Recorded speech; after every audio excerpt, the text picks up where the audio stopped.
Jenny, welcome to South Africa and thank you for participating in this online course. Now, you have worked as a science communicator in Australia, but also in many countries around the world, at least for the past 25 years. And I'd like to start off by telling us a little bit about your career, how you ended up as a science communicator, and what it means to you to be a science communicator.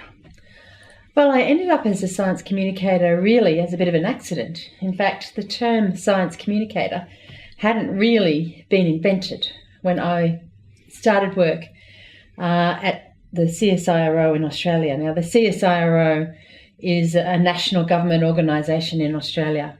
And just over 25 years ago, I started at CSIRO, and I combined my background in journalism and science to become a communication manager. Mm-hmm. And sort of in the first couple of years after that, people started to talk about science communicators and what that was. And so I spent 6 years at CSIRO working with researchers who were mostly in the agricultural field, looking at tropical crops and pastures, because I lived in the north of Australia. Mm-hmm. And while I was there, I worked all around Australia. I developed workshops for scientists in media and presentation skills, along with my colleague Tos Gascoigne. And then 6 years later, decided to join another colleague and work at Econet Communications. So I've been a consultant now for 18 years, doing a rich diversity of different types of jobs all over the world. Of course, mainly in Australia, but from working in the Pacific with fisheries scientists to working in the Philippines with people and smallholder farmers who are dealing with poverty and soil degradation. So as a science communicator, for you, it sounds like the emphasis was always on communicating the science rather than the organisation.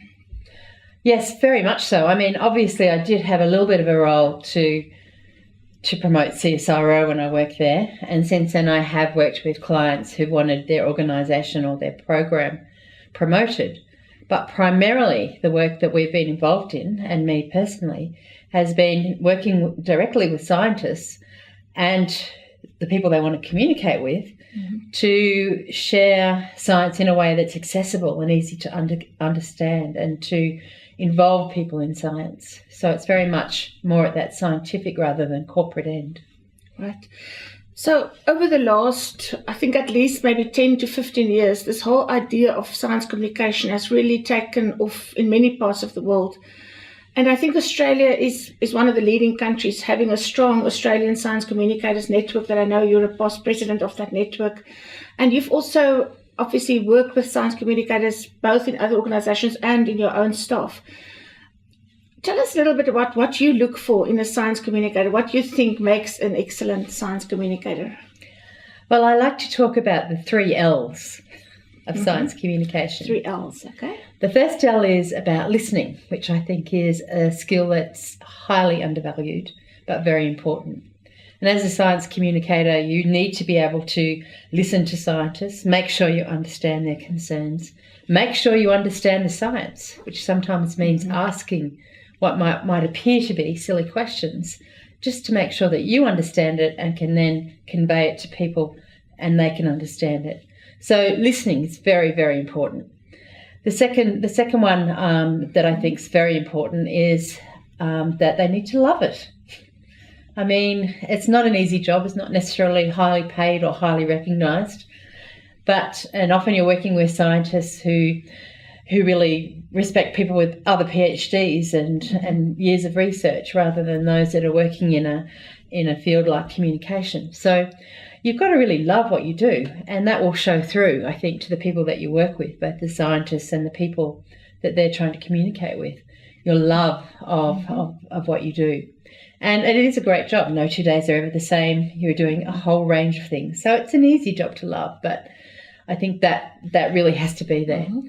And then the third L that I think is important is the ability to learn, because you're always learning. No matter what your scientific background, you're always learning about new science, new discoveries, new things. You're learning new things about people in the community that you're trying to communicate with. So that ability and willingness to learn is important. It also translates to the fact that as a science communicator, you might have a variety of skills and backgrounds. Some people are really good at writing and editing. Some people are really good at photography, videos, that sort of work.